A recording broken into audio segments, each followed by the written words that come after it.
I apologize, I'll be reading from the script, so we'll all get through it. But thank you for coming. And so the title of the official title of my talk, it was a bit long, so it didn't show up in the email, is "Sometime the U.S. Can Make a Mistake Too," and you'll see why that's the headliner: Contested Memory, Documentary Registers, in Cambodian American Histories of Violence. Yeah, a lot of mistakes on the civilian people, and me, one time I have experienced myself that the bomb on the town of Net Luang is around, I think, 60 kilometers from Phnom Penh, something like that, along the road Highway 1 from Phnom Penh to Vietnam, something like that. And they call Net Luang that country that have work over there. And I believe that maybe in the morning, early in the morning, about 4 a.m. or 4:30 a.m., something like that, American fighter probably at 11 or something like that, they drop bomb on the town of Net Luang that killed 200 around there people. And I see by my eye, when I wake up, even my wall that the place I sleep, it broke over me. And get out of the wall and see outside to the street, I see a lot of old plague, they fly through the trees, something like that. Yeah, a lot of people was here. That one mistake I have, that I made this myself. On August 6, 1973, in the midst of non-stop bombing raids in Southeast Asia, an American B-52 bomber mistakenly dropped its 20-ton load on the Cambodian river town of Net Luang, killing at least 137 Cambodians and wounding 268 more.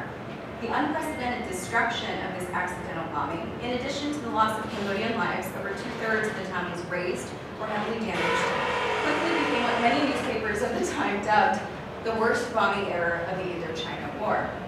The 1973 B-52 bombing of Net Luang and its subsequent cover-up attempt by the U.S. military has perhaps been most infamously depicted in director Roland Joff's 1984 film, The Killing Fields. The bombing has also, however, functioned as a pivot point for discussions of contemporary Cambodian history that move beyond the tragedy narrative oftentimes engendered by such popular remembrances. Such remembrances, while footnoting the U.S. imperialist violence that served as precursor to Khmer Rouge rule, nevertheless popularized a singularly collapsed memory of historical violence in Cambodia, bookended by the events of the genocide that ultimately took place here from 1975 to 1979. Although Net Luang became one of the most salient examples of American error during the hot Cold War in Southeast Asia, Net Luang was by no means an isolated incident. In fact, there have been several American bombing errors in the days leading up to the devastation of August 6th. Contrary to the exceptionality deployed in the framing of this and other bombing errors, Net Luang and its remembrances can be read as part and parcel and highly emblematic of the complex and transnational contemporary history of violence in Cambodia. During the Cold War of the 1960s, a multitude of regional and global geopolitical events cascaded to bring about the conditions that enabled the radical communist regime known as the Khmer Rouge. Okay. Louder or okay.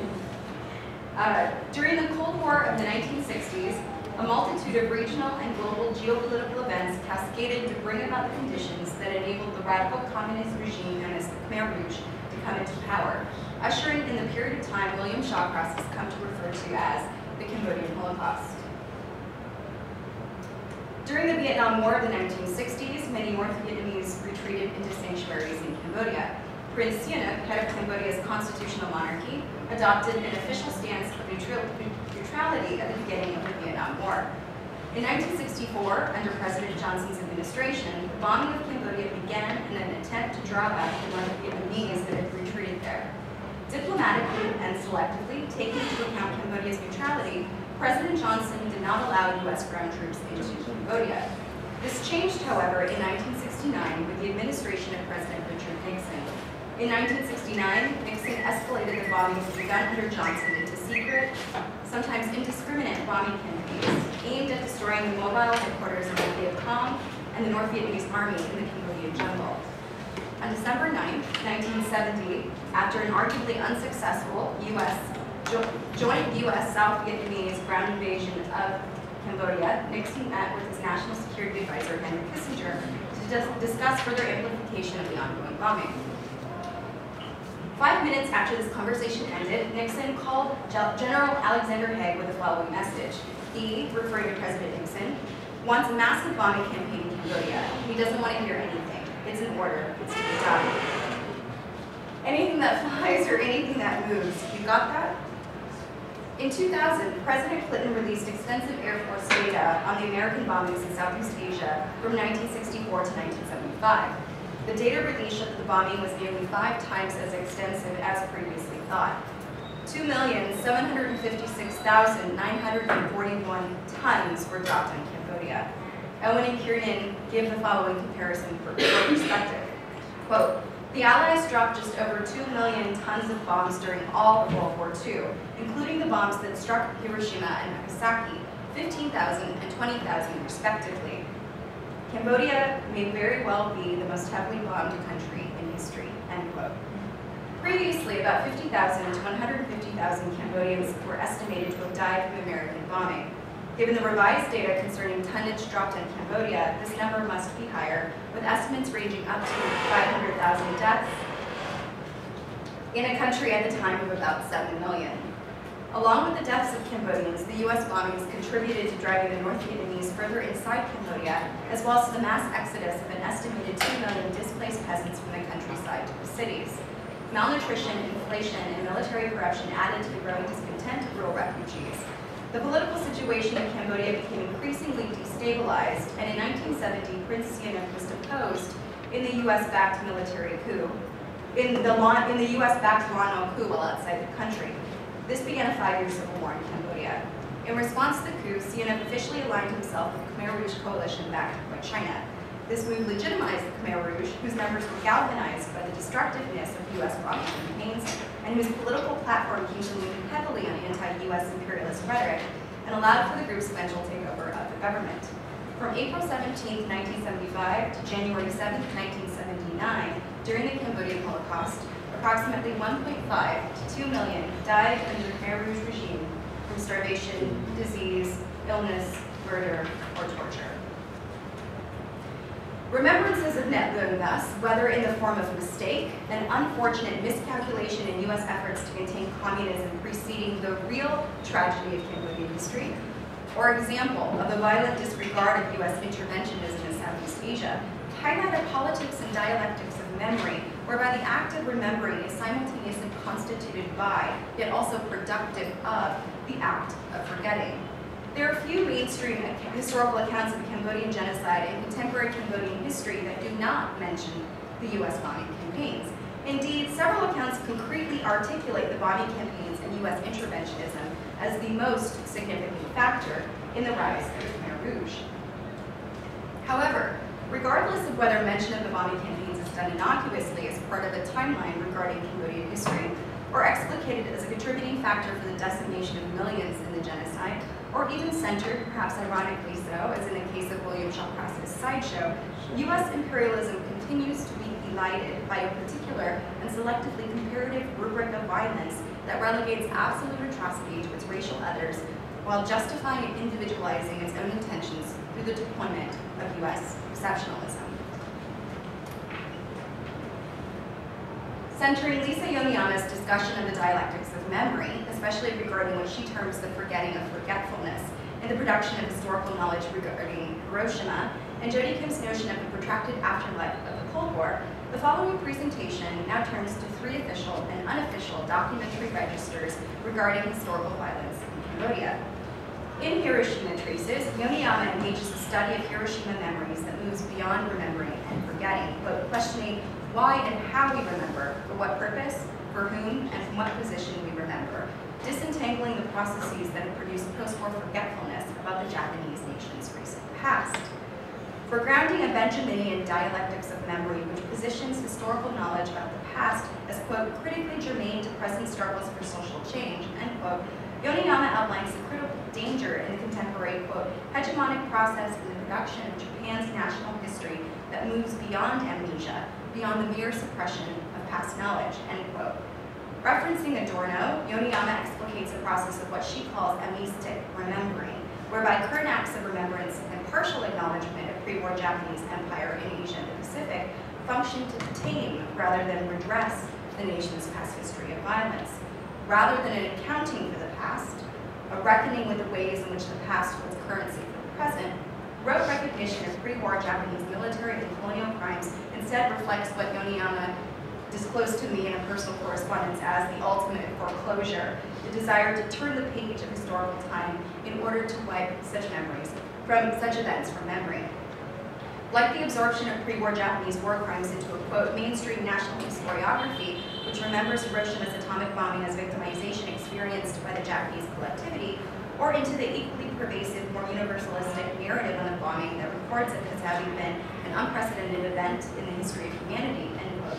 The deployment of the exception in historical narratives regarding the U.S. bombing campaigns in Southeast Asia also entails the forgetting of forgetfulness, a process of remembering in which the violence of past and ongoing U.S. empire is tamed and obscured by contemporary hegemonic narratives of tragedy and barbarism. In the introduction to her Ends of Empire, Jodi Kim interrogates the multiple meanings of empire's ends, explicating the various ways in which the history of the Cold War of American imperialism was, in part, a history of what she calls false endings. This history reveals the ways in which the Cold War outlives its discreteness as event. Kim's attention to the plurality of empire's ends attunes us to the ways in which the logics and epistemologies of the Cold War, its structures of knowledge and feeling, enjoy a recursiveness beyond the Cold War itself. She writes, "The Cold War is not only a historical period, but also an epistemology and production of knowledge, and as such, it exceeds and outlives its historical eventness. This constitutes what I call the protracted afterlife of the Cold War," end quote. This epistemology and production of knowledge, the naturalization of binary Manichaean logics, and the selective deployment of the mechanism of exceptionalism displays such recursiveness through its protracted effects and affects, as well as its resonances in the antecedent genealogies of American settler colonialism of the 16th century. Kim's analysis regarding the protracted afterlife of the Cold War and the recursiveness of empire also provide a framework in which to read the paradoxical relationships between repression and return, silence and eruption that characterize memory and remembrance in the afterlife of historical violence. Sorry, Lina, it's possible to speak more slowly. Maybe it's not easy for you, but we are not all English native. Okay. Okay, so for grounding an Asian Americanist critique of empire and deploying an analysis of exceptionalism as a central device in this exploration of the dialectics of memory and the construction of historical narrative regarding Cambodia, I begin with an analysis of the unofficial and individual register of my father's oral history interview regarding the U.S. bombing of Net Lu. Reading two contradictory passages in his interview for what is remembered and forgotten, I highlight the ways in which such experiential registers contain the potential to both reproduce as well as trouble hegemonic Cold War logics. I then transition to a discussion regarding the relationship between archives and contested memories in the afterlife of historical violence, illustrating the possibilities of reading my father's story as documentation alongside what I term two archival collections.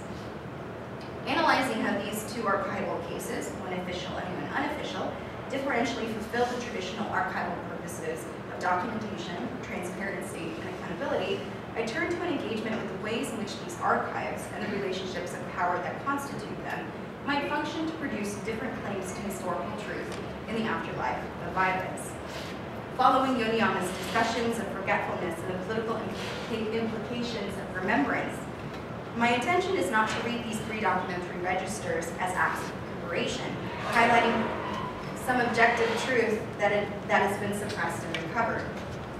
Rather, I read these three registers, one official and two unofficial, as differential illustrations of how the historical violences of the Cambodian genocide and the preceding U.S. bombings are remembered, addressing why such remembering may or may not disrupt hegemonic narratives of the U.S. empire. In doing so, I address the following questions. How might we make historical silences legible without reproducing a regime of truth invested in discrete events of spectacular violence.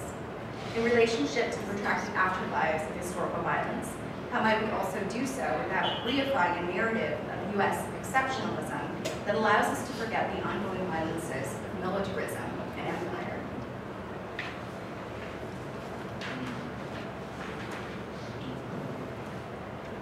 The two passages that began this presentation are taken from a follow-up interview my sister and I conducted with our father in the fall of 2011. In the spring of 2009, while in my first doctoral program in social psychology, I began conducting an oral history project with members of my immediate and extended family. A qualitative approach was adopted using semi-structured interviews with open-ended questions to collect oral histories from family members regarding their experiences growing up in Cambodia, enduring civil uncertainty in the midst of the US-backed military coup, surviving the Cambodian genocide, escaping Cambodia in a clandestine border crossing to Thailand, and ultimately immigrating to the US as refugees. The principal interviewer at the time was my older sister, who was chosen due to her fluency in Khmer and sensitivity to Cambodian cultural issues. In the initial project, these narratives were analyzed through psychological frameworks which sought out a mapping of family silences, cultural memory, and the possible transmission of intergenerational resiliency. While doing this research in psychology, however, I consistently ran up against disciplinary constraints as the framing of my family's stories oftentimes became dictated by psychological theories of trauma and empowerment that directly or indirectly pathologized survivors' responses of silence. Subsequently, I became increasingly interested in new ways in which to read the proliferation of silence in the afterlife of historical violence. In the fall of 2011, I began a new interdisciplinary doctoral program. I left my previous program and revisited this original oral history project. Recruiting my sister once again, we reviewed the oral histories we had previously collected and conducted follow-up interviews with specific questions addressing what we read as possible silences in the narratives, points for potential clarification and expansion. In the spring of 2009, while conducting the open-ended oral history interview with our father regarding his life in Cambodia and experiences immigrating to the US as a refugee, our father chose not to mention his intimate encounter with US bombing. Rather, his story about the bombing of Net Luang emerged much later, almost 2 years later, in response to direct questioning in his follow-up interview regarding his experiences in the civil war years in Cambodia before the genocide. When we asked him if he had had any knowledge of the American secret bombings of Cambodia before the Khmer Rouge took power in 1975, our father then responded with this near-death story of mistaken bombing. My father's detailing of U.S. bombing in his second interview can be read as indicative of many contradictions concerning memory and meaning-making, and his narrative reflects various dimensions of the politics of remembrance and forgetting that foreground colonial and imperial war waging and its logics, as well as the processes of reification by which war waging eventually becomes history. In the narrative passages that introduce this presentation, my father begins by constructing this specific historical event, the bombing of Net Luang, as exception, a case of mistaken identity. The exceptionalization of the bombing of Net Luang allowed my father to normalize such an instance of indiscriminate bombing as a natural, albeit unfortunate, element of the violence of war. As my father continues on with his narrative, however, he contradicts this initial story of exception. Mistaken identity may have been justified as an unintentional consequence of war if Net Luang had not been identified. Yet, as my father muses, Net Luang was visibly demarcated as friendly, read allied with the United States, foregrounding what was supposed to be the beacon that marked Net Luang as non-enemy territory changes the valence of my father's narrative, attuning us to the interplay of legibility and silence, saliency and latency, in the construction of historical memory and remembrance. Although Net Luang may have been exceptional as an incident of non-deliberate U.S. bombing, its appearance in my father's narrative, as he says, in the war, all the time, they not 100% right on the target, intervenes and manifests the instability of such notions as intention, troubled by the indiscriminate nature and disregard for life of corporate bombing campaigns. This trope of exceptionalism figures prominently, however, in hegemonic narratives regarding the U.S. carpet bombings of Cambodia. As Jodi Kim details in her book, this particular brand of American exceptionalism functions to equate the enemy with totalitarianism, in this case the enemy being the specter of communism, resulting in both the elision of systemic U.S. imperialist violence as well as a U.S.-induced juridical state of exception, the suspension of international juridical order. In contrast to traditional conceptualizations of empire as, quote, the extraterritorial extensions of sovereign nations beyond their own boundaries, a model of 19th century imperialism as a matter of territorial acquisition and expansion, end quote, Hart and Negri outline a form of empire produced as an effect of the increasing globalization of the world. Here, empire functions as a decentered and deterritorializing apparatus of rule. As Denise Ferreira de Silva expands, Hart and Negri define imperial authority as having two main attributes. One, the juridical power to rule over exception, and two, the capacity to deploy political force.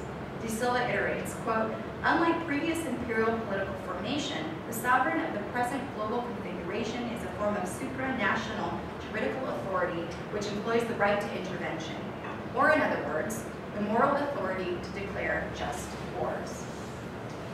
This deterritorialized formation of empire functions through both hegemony and obfuscation of its logics, its epistemologies, and structures of knowledge.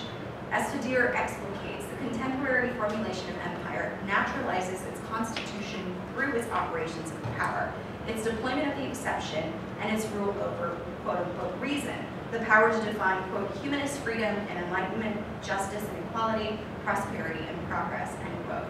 Thus, contemporary empire's ability to utilize abstraction to determine and deploy logics of morality further obscures its machinations and its violences. Those places and peoples displaced and obliterated in the name of preemption of freedom. In regards to the Cambodian genocide, empire functions in deterritorialized form, masking imperialist violence through selective historical memory and a rubric of value and justice that commemorates one historical event at the expense of an interrogation of the relationships of power that precipitated its emergence. Empire functioned in the implementation of the exception during the U.S. carpet bombings of Cambodia in the 60s and 70s, and empire functions in its forgettings, dictating the language of tragedy that overwhelmingly defines the hegemonic public imaginary regarding Cambodia. Such framing functions to distance the, quote, civilized world from the, quote, savage genocide of Khmer Rouge, and the narrativization of the Cambodian genocide as event functions to align its continuity with histories of U.S. imperialism. The proliferation and power of such binary narratives, of the positioning of Cambodia in what Anne McClintock might call anachronistic space, and the U.S. in canonical time, reinforces my father's initial deployment of the narrative of exceptionalism.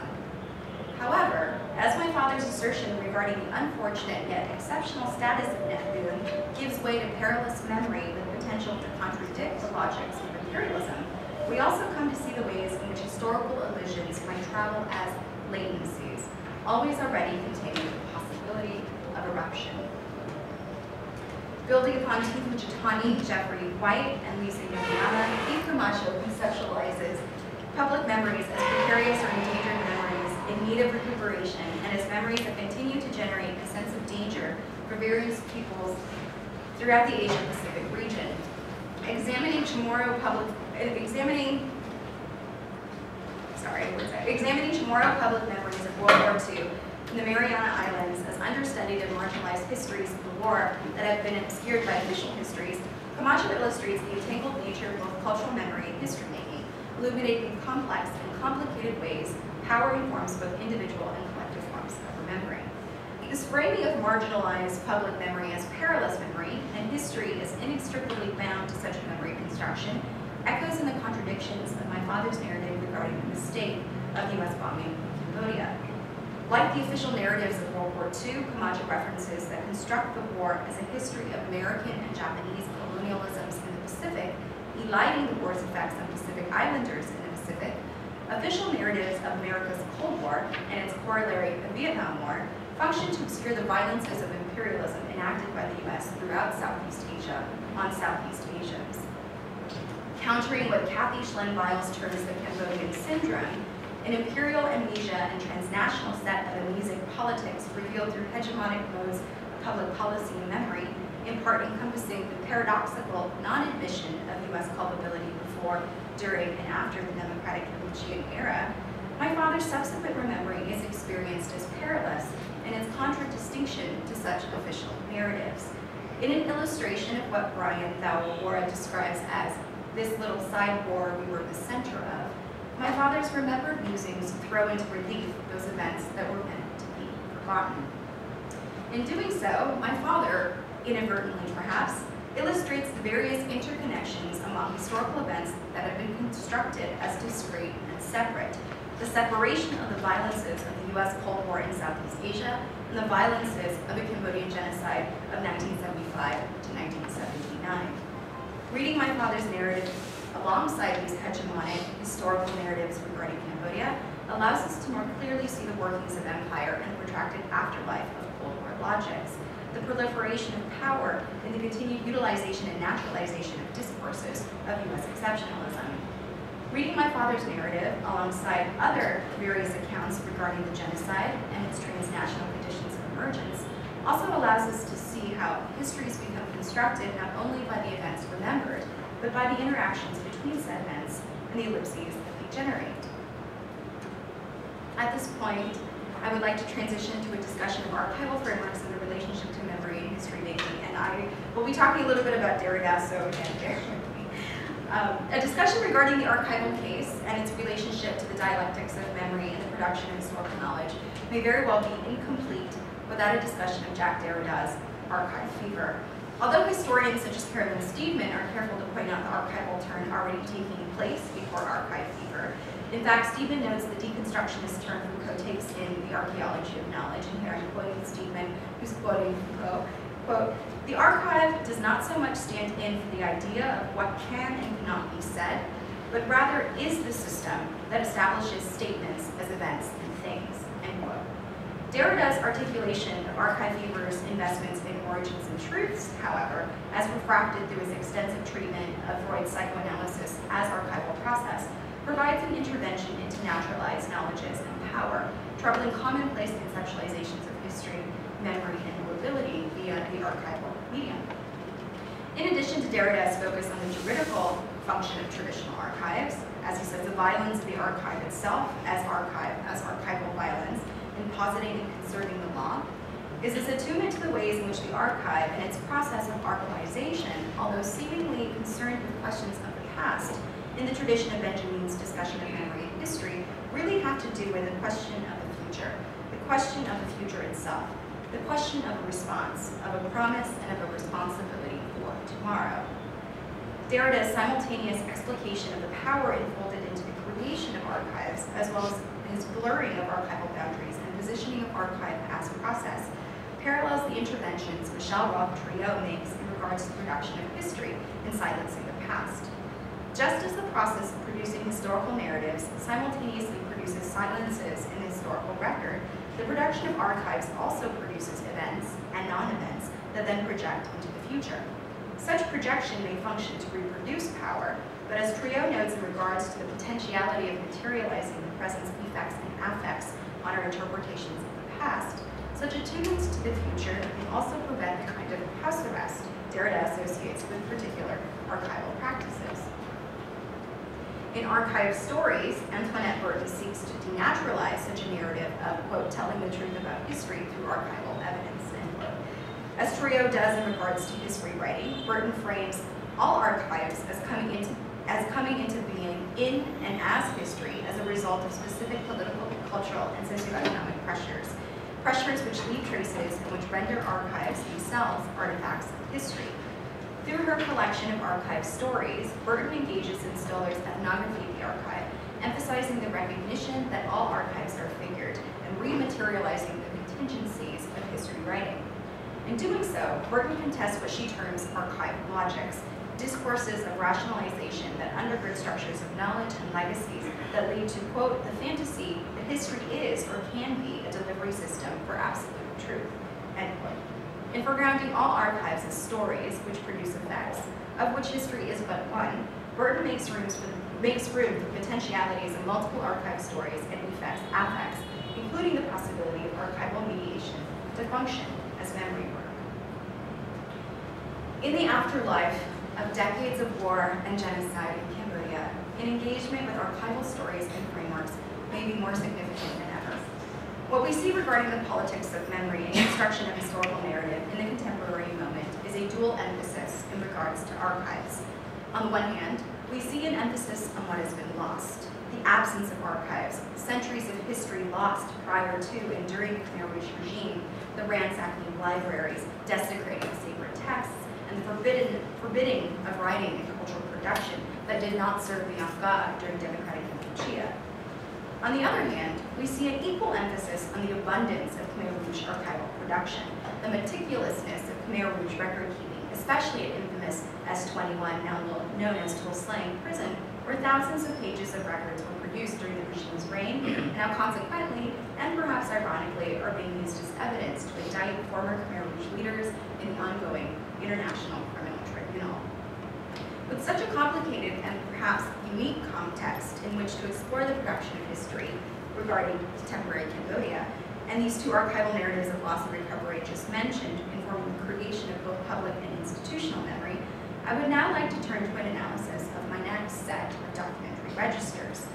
Reading what I call two archival cases, the first an institution where historical documents are kept, and the second a digital repository of art documentary collections, against the register of my father's oral history, and juxtaposing the ways in which these cases reflect these two archival narratives, one of denunciation and the other of administrative bureaucratic memory and truth, I trace the possibilities and limits of unofficial and institutional remembrance to conform to as well as trouble well-established models of historical truth.